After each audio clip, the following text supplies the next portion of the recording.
Hello बच्चों, आज हम बात करेंगे फ्री फॉल और मास एंड वेट का डिफरेंस। देखिए, free fall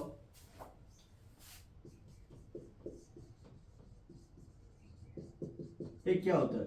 it is a natural phenomena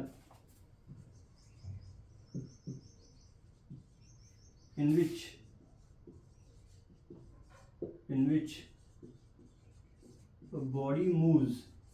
body moves only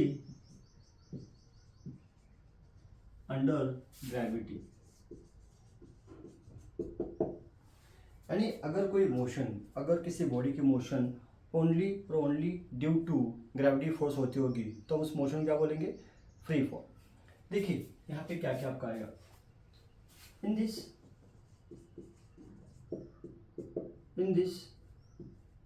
the acceleration produced is g, that is acceleration due to gravity। इसके बाद आपको पता होगा इसके एग्जांपल्स क्या होंगे?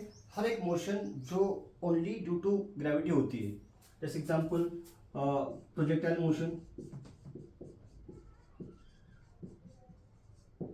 या फिर बॉडी ड्रॉप, या फिर even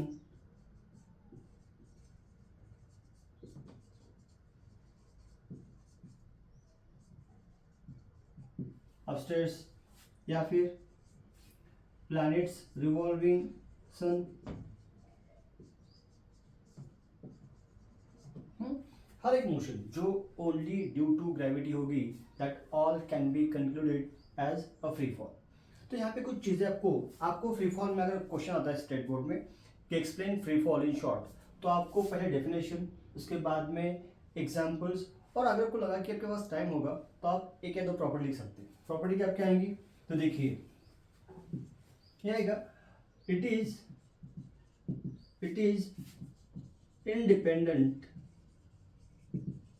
independent of size, shape and mass of object, the mass of body। नहीं, बॉडी का साइज, शेप और मास क्या है, उसके इंडिपेंडेंटली ये फ्री फॉल होगा। सेकेंड, हमें बताए कि in vacuum there is no air resistance,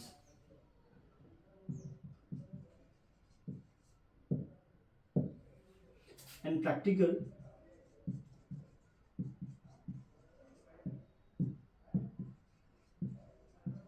we assume that air resistance is negligible।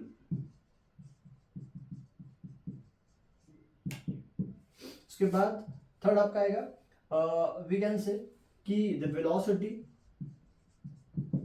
And location of body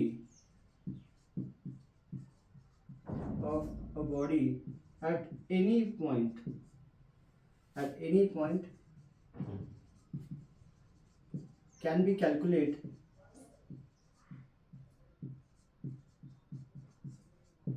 using equations of motion।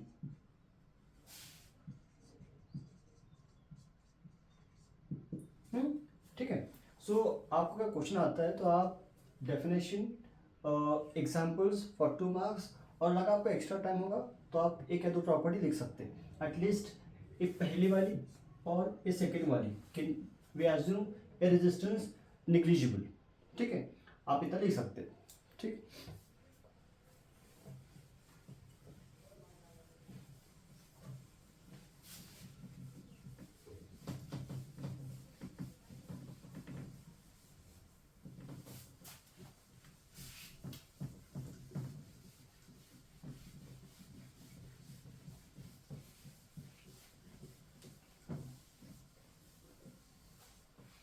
Next एक सवाल जो आपको प्रीलिम में या फिर बोर्ड एग्जाम में बार बार आ चुका है, वो है आपका मास एंड वेट का डिफरेंस।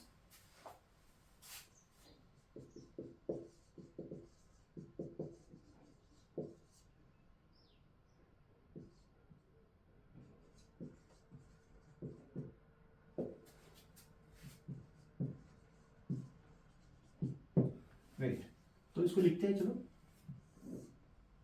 पहला आएगा मास, दूसरा आपका आएगा वेट।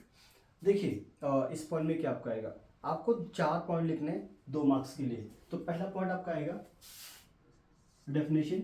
मास क्या होता है आपका, mass is the, it is amount of matter,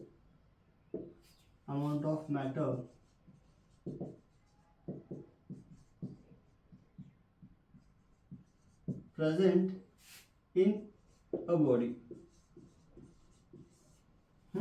It is amount of matter present in a body. आपका यहाँ पे आएगा क्या, it is the force exerted by earth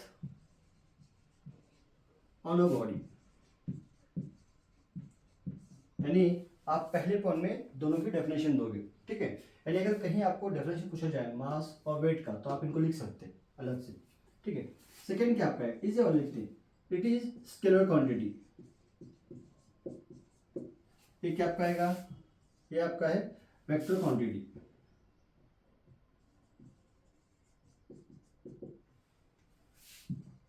ये आपका आएगा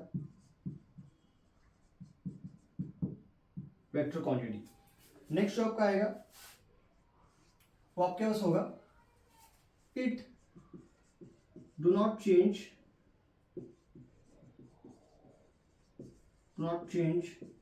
विथ लोकेशन ऑफ ऑब्जेक्ट, ठीक है। यानी अपने बॉडी की अगर पोजीशन चेंज की, सपोज अभी बॉडी आपकी यहाँ पे, आपने प्लेस चेंज किया, किसी और पॉइंट पे चले गए, या सपोज आप ऊपर चले गए, या आप सपोज नीचे भी चले गए, अर्थ के नीचे, हर जगह आपके बॉडी का मास सेम ही रहेगा। यानी चेंज इन पोजीशन के साथ आपका मास बदलेगा नहीं, चाहे आप हॉरिजॉन्टली जाओ या वर्टिकली जाओ, हाँ, हमेशा मास आपका सेम रहेगा। यहाँ पे क्या, it changes with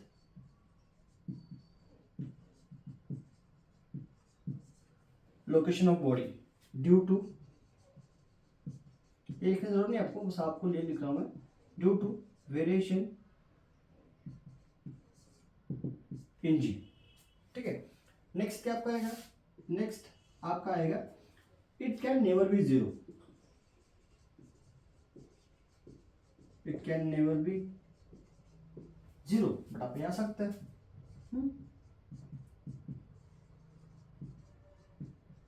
it can be zero.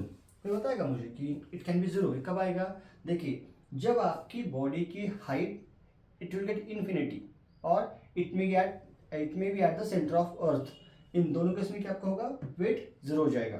सो लिखता है इसको यहाँ पे, कहाँ पे, एक्स्ट्रा जो होगा ब्रैकेट का आप लिखो नहीं, बस आपके लिए इंफॉर्मेशन के लिए, एट इनफाइनाइट डिस्टेंस,